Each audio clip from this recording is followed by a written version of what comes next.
My mission is to teach history through art and to make people think more critically about false narratives. I'm Jim McMurtry, and welcome to my classroom.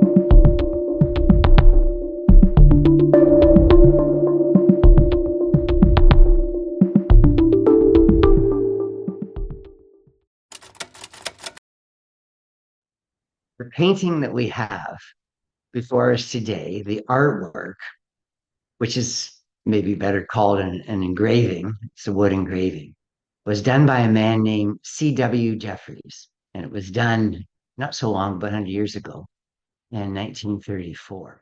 And it's about a man who's rather extraordinary.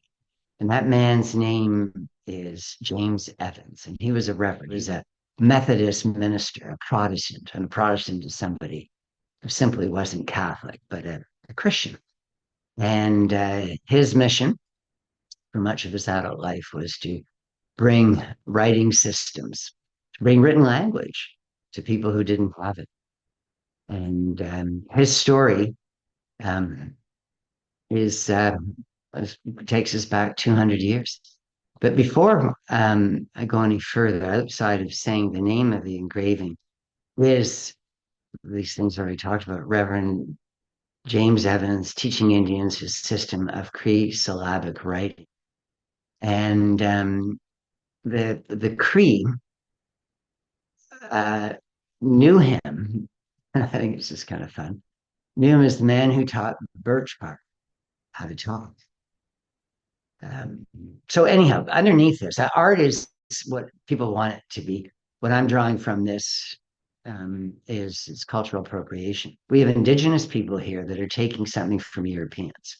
And if we can't take things from Indigenous people, such as at Halloween, we can't wear their clothing or we can't do other things that seem to imitate them, then it should go both ways. And nobody should imitate anybody else. And that's it. I guess that's how it goes. And of course, that's completely stupid. What we should do at all times is to learn from others. And the more people we learn from, the better. We should never think that cultural appropriation is a bad thing. It's a very good thing. We can also call it cultural transmission. And almost all learning, again, comes from others. So it's wonderful that he's doing this for the Cree, and it's wonderful that the Cree are creating a writing system themselves and preserving a language that's probably hundreds, if not thousands, of years old. So it's a wonderful thing. So my point is, again, cultural appropriation is a good thing, and so we're learning writing systems, and we look at English, and we call our writing system our alphabet. Oh my gosh, that's appropriation, because alphabet it was taken from the Greeks, who of course took language from people writing written language from others before them. The first two letters of the Greek alphabet are alpha and beta. So it's very obvious that this wasn't something that was created in Canada. Yes, we appropriated it.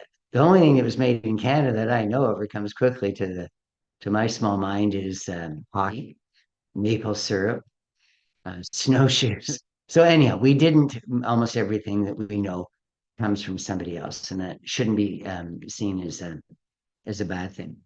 So Reverend James Evans, what he did was he tried to capture the sounds. The word syllable means sound. So he tried to capture the oral language by putting down the sound and giving a label to it, a letter to it, a character to it, a marking to it, but however you want to look at that. So that's all we do with written languages is we capture sounds. And if you look closely at the tree, you can see that it's not Latin based, and the languages that Indigenous people, written languages today are Latin based. So what Reverend James Evans did has been improved upon, and it's getting closer to the ideal. And I'm going to talk about that ideal at the end of this brief lesson. So what he's doing right now, he had used almost 50 different characters in capturing the sounds, is again preserving. Now, he did that to an extraordinary extent because he ended up taking his penknife and on wood carving out these characters, these letters, and then using an ingenious system of melting lead around those letters and then using soot from chimney fires, which is becomes a dry inflammable powder, and then paper made from birch bark, and then a press from what the trappers, the fur traders back in time used to press furs, so you could make them more compact and to transport them. So he pressed like a regular printing press, and then he glued them together. And there's lots of course, glues that one can get from indigenous people, starting with tree sap. And he distributed these books of written language across the West, known as the Northwest Territories at the time. And so, an extraordinary accomplishment. And a little about him. James Evans was born in England, came over at age 30. He settled in an area which is close to my heart a little bit, around Rice Lake, when he became a man of the cloth and became a man of the Methodist religion, which is again Protestant. And he ended up a few years later moving far north and west, further north than Lake Winnipeg. And that's probably what we're seeing in the background here. Maybe Lake Winnipeg or some other lake, but far north. Originally, he worked with the Ojibways and he learned their language. And then he went again to the northern Manitoba and worked with Cree. And in doing so, he learned their language. And so it was quite remarkable, what he did for them and in giving them literacy. The the point, the ideal that I mentioned a few minutes ago is this: that I think it is important to hold on to cultures. And I know the trend in the world is toward one universal culture. And in some ways, that makes a good sense. Makes sense. Obviously, airplanes in the sky need to be flown by people who can speak English. Otherwise, how does one communicate with air traffic controllers around the world? So we do need things that are universal, such as stop signs and so forth.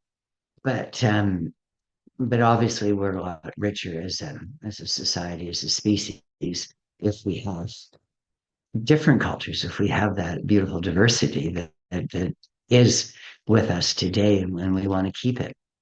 What I object to, though, is giving to people a language, as we've done to the Indigenous here in Canada, which is ours in the sense that it was European, it was old continent language, which originally came from places in Asia, that came to them. And we're saying it's theirs now, and that's fine. It is their language.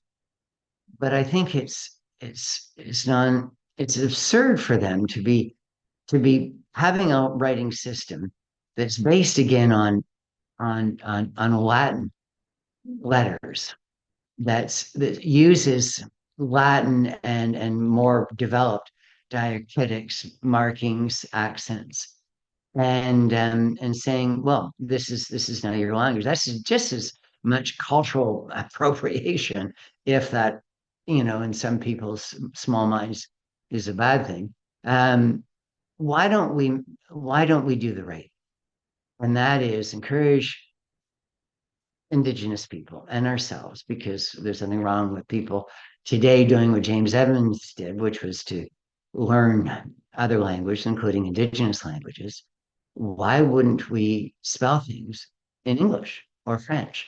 Because our languages in Canada, our official languages, do a very good job of capturing sounds, as well as the systems that have developed, usually by academics and Western Canadian universities or American universities.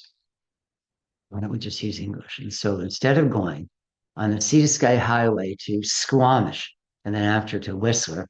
Now, I know I'm living in the West Coast, so just explain to people who may not know, although we did have the 2010 Winter Olympics in Vancouver, so you may know that there was a nice highway that was refurbished, and there's a big sign going to Squamish and has the name Squamish, and then it has it in what people are calling the writing of the local Code Salish people, and it even has the number seven in it.